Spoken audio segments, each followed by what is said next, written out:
Hello, everybody, ladies and gentlemen. Welcome back to BSing Sports. My name is Bill. I know Ryan just did a show about 25 minutes ago. Our communication and our schedules did not line up. So he did one on the All-Star break. It was really good. If you haven't seen it, go check it out. And obviously now I'm going to do one, as the title describes, as I'm going to give you my opinions on the Phillies at the break.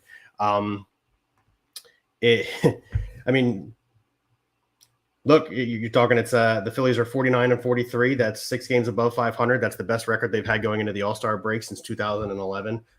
They're tied for the final wild card spot in the NL with the Cardinals right now, who are only a half game back on the Brewers in their division. But if you're a Phillies fan, you got to look at the big picture as a whole right now. Again, they're 8.5 back on the Mets, 6 games back on the Braves in the division. Both teams also playing very well, just like the Phillies are. But you're playing without your reigning MVP and Rhys Harper, who was hitting, just to the tune of 315 before he got injured, broken or fractured thumb that he now has pins in. His return is probable somewhere around the late August, early September area. So they're managing to compete. They're managing to continue to win games without their MVP and Rhys Harper. I'm sorry, 318. I said 315. He's hitting to the tune of 318. You're really being carried. I mean, you were definitely carried through June by the bats of Kyle Schwarber and Rhys Hoskins, more Schwarber than Hoskins. Since June 1st, Schwarber's hit, I think, 18 home runs. I think he went into June with 11, and he's sitting at 29 right now. I mean, that's just an absolutely absurd pace. And I mean, good for him for putting on the show that he has in June. Unfortunately, obviously, he lost last night in the first round to Albert Pujols in the home run derby. I won't go into whether or not he was cheated out of a home run. I've seen a lot of videos, and I believe he may or may not have been cheated out of a couple of home runs. And I mean, it just is what it is. The MLB is going to do what the MLB does. But again, so the Braves ahead of them at 56-38 have won 7 of their last 10. The Phillies at 49-43, 6 of their last 10. They got beat up a little bit in Toronto. Toronto, Ryan and I and Tim and I, we've all discussed how Toronto's got an unfair advantage playing in Toronto because there are other teams that are going up there shorthanded because of the COVID rules and the COVID violations and stuff like that Canada still has on. And the Phillies got lumped up a little bit there. You don't want to see Zach Wheeler give up 5 or 6 runs, whatever it was he gave up at any given time, let alone in a series that you really need a victory. You just went to St. Louis and took 2 out of 4 of the games. And don't get me wrong, splitting a 4-game series in an away stadium is not an easy feat, especially against a fringe playoff club just like yourself. So the Phillies went and took care of that, and then they got lumped up by the Blue Jays. But then they go down to Miami, actually a little bit further south than I am because I'm in the central Florida area. Ryan's right; it happens to all good pitchers. Wheeler is not immune to the wears and tears of a season, and it's gonna happen. So then the Phillies come down to Miami. They take a 3-game set from the Marlins. First time they've been able to do that, I believe, since 2012, which is huge because for those of you who are Phillies fans, you all know it's been years since the Phillies have played well against the Marlins. So for them to go into Miami and take a 3-game set from Miami right before the All-Star break, it was bigger than I think a lot of people around the league are gonna acknowledge. I know the Marlins are only sitting at 43-48. But that's a team that's really been a thorn in the Phillies side for the last 4 or 5 years. It just seems like every time there's a situation where the Phillies, Ryan's got the statistic for me because, as always, he's absolutely wonderful. 2010 was the last time that the Phillies have swept Miami in Florida. Yeah, like I said, around the league, it's not going to be viewed as important as it is from like a bystander who knows the game, knows the sport, and really understands what's been going on the last few years with the Philadelphia Phillies. But to go into Miami and take a 3-game set from them was huge. And then you kind of, I don't want to say limp into the All-Star break, but again, you're missing your biggest weapon in Rhys Harper. You're also missing an absolute hit machine in Gene Segura, who before he got hurt in the middle of May was hitting at 275. He had already hit 6 home runs, which is a pretty good pace for Gene Segura. You're talking he might have knocked 20 out of the park by the end of the season had he not gotten injured. And he's just an on-base machine. I mean, again, 275 isn't really indicative of how he's been his entire career, but he did have a 324 on-base percentage, which is big, especially when you've got guys like Bryce Harper and Nick. Well, I'll get into Nick Castellanos, like Bryce Harper and Rhys Hoskins and JT Realmuto, because he's starting to get a little hotter, hitting behind you in the lineup. That 324 on base percentage is huge. It's the difference between, scoring and not scoring in the first inning, because you have to ideally think that Segura's hitting either first or second. Schwarber's been doing well, so I don't think they're going to pull him out of that spot, but Segura likely takes over the role of hitting second in the lineup, and it's a good fit for him.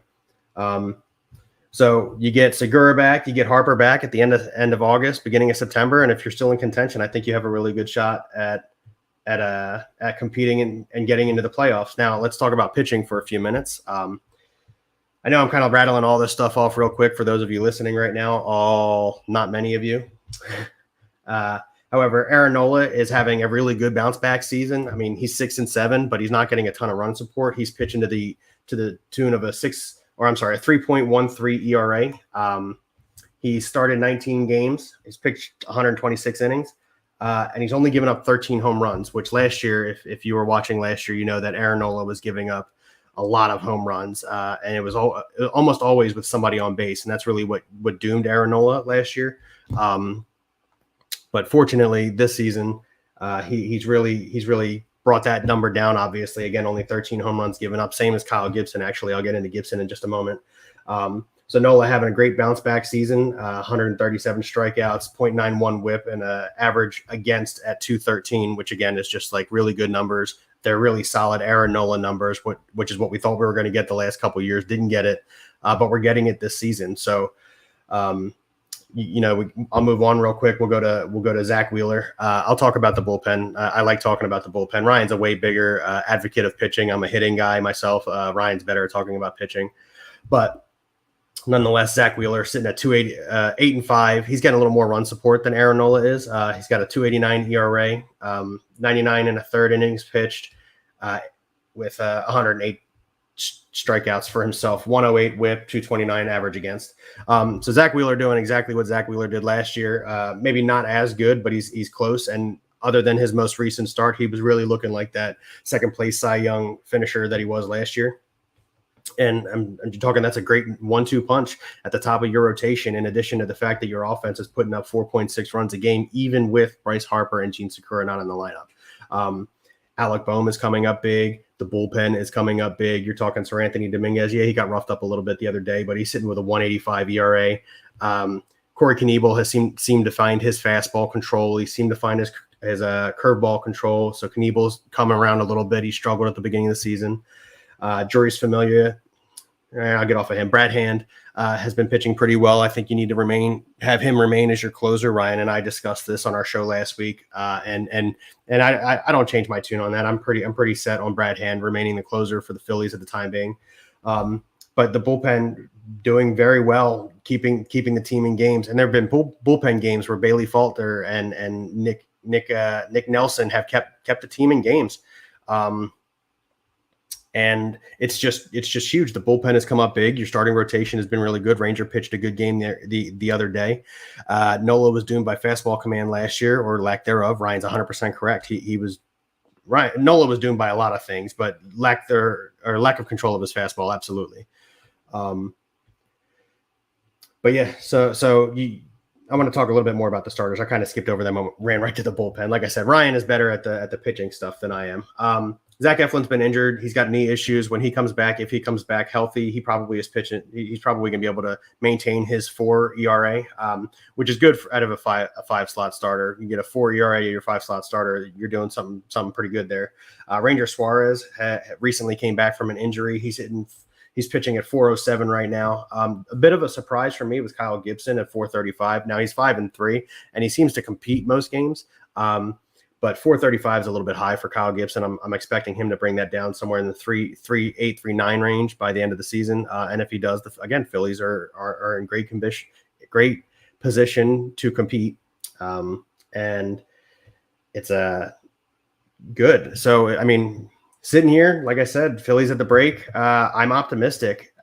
And years past, I would have said I'm cautiously optimistic, but there are a lot of things that are falling right for the Phillies right now. The Giants aren't exactly lighting the world on fire like they were last year. I will answer this in a second. I like that.